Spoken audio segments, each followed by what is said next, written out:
Сайн байцгаана уу эрхэм үзэгчдээ. Анд студийн Чори 8 хэмээх цоочны дугаар та бүхэнд хүрч байна. Энэ нэвтрүүлгээр амьдралд тохиолддог сонирхолтой асуудлаар ярилцах болно. Эхний дугаараар бол хосууд нэгнийхээ утсыг үүсгэх нь зөв үү эсвэл буруу юу гэдэг сэдвээр ярилцах болно. Нэвтрүүлгийн зочин хойморт Анд студийн Алтан навч Дүүрэн Жаргал хоёр маань өргөдөн оролцож байгаамаа. Энэ хоёр маань нэвтрүүлгийн дүрмийн дагуу өөрийнхөө байр суурийг шаваа татаж сонгох болно. За хүн сэдв байна. Навч ихтэй сонгохдоо эмэгтэй хүн юм чинь тий. За энийг сонгочих уу? За энэ одоо гендрийн асуудал. Ямар одоо юу вэ? Болно гэсэн үг юм байна. За минийх болохоор буюуны гар утсыг үзэж болохгүй гэдэг сэдвээс ярьж байна. Болохгүй. Болно шүү дээ. За би чамд яагаад болохгүйг хэлнэ. За хосууд гэдэг чи одоо бие биендээ хайр сэтгэлтэй тэгээд бие биенээс нууж хаах зүйлгүй тийм харилцаатай хүмүүсийг хэлдэг л дээ. Тэгэхээр ер нь одоо бие биенийхээ утсыг харна гэдэг бол ямар нэг буруу зүйлүүд биш. За ер нь хосууд одоо бие биенээс гар утсаа нуухгүй байна гэдэг бол өөртөө итгэл хүлээлгэж байгаа хэрэг л дээ. Мөн одоо ямар нэгэн асуудал байлаа гэж утгад түүндээ бол зөв хандаж чадна гэдгийг бас итгэлийг харуулж яана гэж боддог.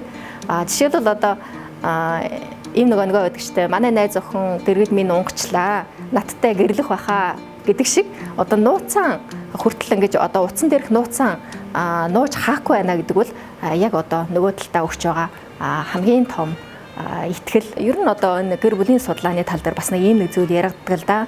Одоо энэ гэр бүл салалтын 70 гаруй хувь нь одоо хосын гэж бие биеийн одоо хүлээн зөвшөөрч чадахгүйгаас болоод бас одоо харилцсан одоо их олон нууцлаг зүйлийг хадгалснаас болоод одоо ийм салалт үүсдэгэ гэсэн байдаг. Бас нэг юм жишээ байдаг л да. Нэг явган одоо шог яриа гэж хэлэх үү. Нэг удаа одоо гэрт нь тоог тасарж игнэ. Хосууд ингээ гар уцаа үзчихээд утсан ч гэсэн цэнэггүй болцсон. Тэгээд одоо бие биентэйгээ хэсэг ярилцаж сууж гинэ. Маргааш нь найзтайгаа ингээд уулзаж ярихдаа ингэж хэлсэн гинэ.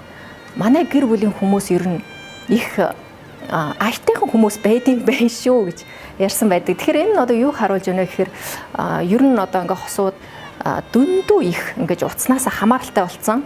Тэгээ утсаа майцаар байжгаад бие биенээсээ одоо хөндөрч тийм ээ хоорондоо үл ойлголцол үүсч бүр сүлдээ одоо баг бие бие тоохгүй хэмжээнд хүрнэ. Тийм учраас бие биенийхээ нууцыг одоо утаснаас нь харна гэдэг бол буруу зүйл биш ээ. Харин бие биеэ илүү ойлгож амьдрал дундаа илүү одоо зөв харилцах ийм одоо хандлагатай болно гэж би хувьдаа үзэж байна. За яаж ч утсан гар утас гэдэг бол хуу хөний хэрэглээ. Нэг утсыг хоёр хүн барихгүйгаас хойш бие биенийгээ утсыг үзэн шагаана гэдэг бол багаар ярих юм бол хуу хөний нууц, хуу хөний орон зай зөрчигдөж байна. Томоор ярих юм бол энэ хүний хүний эрхчлөөний асуудал. Ер нь бол одоо хувийн нууцыг хамгаалж хадгалах ёстой гэдэг ийм яриа бол эртний Ромоос ихтэй.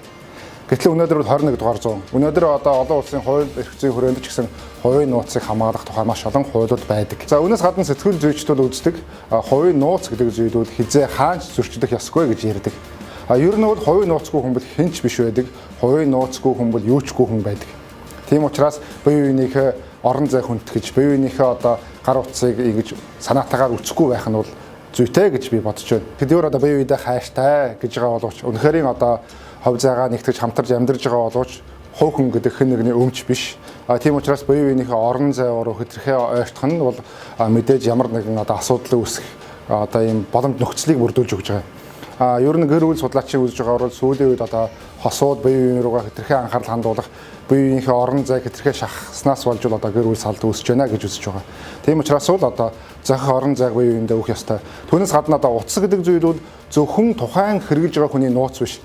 Энд одоо хувь хүн гэдэг чинь өнөөдөр нийгмийн маш олон одоо харилцаанд дунд явж байгаа. Миний найз нөхөд надад ямар нэгэн амьдралынхаа зовлон заргалыг ярьсан байж болно. За миний хамт олон ажиллаж байгаа хамт олонны яриа байж болно. За манай хадмууд гэр бүлгээд олон гэр бүлийн хооронд ингэж явж байгаа учраас хувь хүний гар утсан дотор ч гэсэн маш олон зүйлийн маш олон талын одоо ийм зүйлүүд байгаа. Тэр бүхнийг одоо үзэх шаардлага байна уу байхгүй юу гэдгийг бодох хэрэгтэй. Тийм учраас ер нь бол хувь хүний гар утас гэдэг нь хувь хүний хэрэглээ. Тийм учраас хувь хүний хэрэглэгийг бол ингэж хүндэж хувь хүний гар утсыг одоо хэтэрхээ одоо дондож хувь хүний гар утсыг одоо үзнэ гэж чармааж үзэх бол одоо миний бодлоор бол зөв зүйл биш ээ. Ер нь үсэхгүй байх нь зөв гэж бодож байна.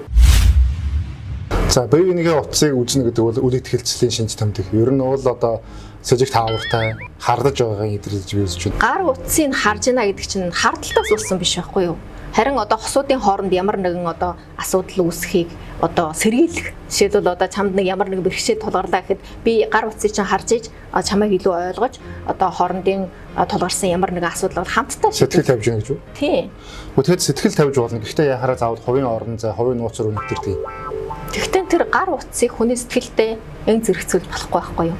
Гар утас бол одоо хүний харилцааны багц хэрэгсэл харин жинхэнэ нууцлах зүйл нь хүний сэтгэл байхгүй юу? Хүний сэтгэлийг хүн хянж чадахгүй. Тийм учраас одоо гар утсыг үзнэ гэдэг чинь хүний нууц руу халдаж байгаа зүйл биш шүү дээ. Гэхдээ ягаад код гэдэг зүйл бий болсон. Чиний ухаалаг гар утас өнөөдөр чиний утсанд ч кодтой, миний утсанд ч кодтой. Утсанд код байна гэдэг чинь юу гэсэн үг вэ? Энэ бол хүний хувийн орон зай, хувийн нууц зохих хэмжээнд байна л гэсэн үг байхгүй юу? Үндэн код гэдэг нь бол гэр бүлийн хосуудад зориулагдсан биш. Харин одоо гэр бүлийн гаднах тийм ээ одоо ямар нэгэн одоо гадны хүний нөлөөгөө сэргийлэх юм уу эсвэл одоо гар утсаа хулгай далтахаас сэргийлэх ч юм уу ийм зорилгоор код хийсэн гэж би боддог. Гэтэл миний утсанд бас адилхан бусад хүний нууцуд байдаг. Жишээлбэл манай хамт олонны нууц, ажлын хамт олонны ямар нэгэн зүйл хөндөж хэлж болохгүй юм уу, ямар нэгэн төр нууцлаг зүйлүүд байна. Үүнээс гадна жишээлбэл зөвхөн миний найзын надад одоо зовлон заргалаа, эр хүний нууц, эр хүний зовлон заргалаа хуваалцсан зүйлүүд байна.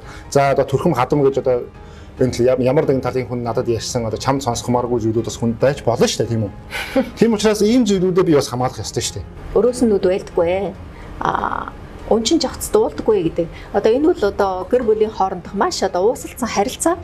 Харин ч одоо эсрэгээрээ ингээд нууц нь олдох тутам харилцаа бол улам хөндөлнө. Тэгээ хосууд хэдийгээр одоо хамтарч амьдарч байгаа үнэхээр бие сэтгэлээрээ хайртай гэсэн ч гэсэн тийм ээ хэтэрхий өрөө цэрээгүй байж болох. Хүний утас руу шагаана гэдэг чинь ер нь хүний бандаж руу шагааж байгаа адилхан. Нөхрийнхөө бандаж руу шагааж болохгүй гэж юу? Харин ч одоо нэг гэр бүлд амьдарч байгаа хос бол уусалцсан нэг цаг зоох ёстой шүү дээ. Ер нь бол өнөөдөр бүх юмд хэл хязгаар гэдэг юм байх ёстой. Хүний хувийн орон зай өөрөө халдад довтлох бол энэ бол ягаад зөв үйлдэл биш. Энэ бол хүний эрхийг зөрчсөн, хүний эрхчлөөнд халдаж байгаа явдал. Бас л хүний эрх. Хүний эрх гэд яриад байх юм бол одоо хосуудын хоорондох харилцаа чинь одоо мөнгө санхүү юм уу, ашиг хонжин дээр сойролдог болно шүү дээ. Харин эсрэгээрээ хүний сэтгэлээр, итгэлцлэр бүтээгдсэн амьдрал бол илүү батвах гэж би боддог. Ер нь сүүлийн үеийн одоо судалгаагаар байхгүй юу? Гэр бүл салтын одоо зохих хувь нь болохоор хэтэрхий биеийнхээ нууц руу нэвтэрсэн одоо биеийнхээ утсыг шагааснаас болоод гэр бүл салт гэдэг зүйл бий болж байна. Гэр бүл салалт гэдэг нь яг гар утсыг харснаас болоод үүссэн асуудал. Тэр асуудал зүйл бол бодиттойгоор оршиж байгаа зүйл. Харин гар утсыг үзээ тийм одоо зүйл бол бий болсон гэж хэлэх ярахгүй шүү дээ. Түлж гар утсаа надад өгч. Үгүй. Яагаад? Бид хосууд биш шүү дээ. Алтан навч дүүрэн жаргал хоёр маань маш хэрүүн өрсөлдлөө. Таны хувьд асууд нэгнийхэн гар утсыг үзэх нь зөв үү? Эсвэл буруу юу? Өөрийнхөө сэтгэлдээ комент бичиж үлдээгээрэй.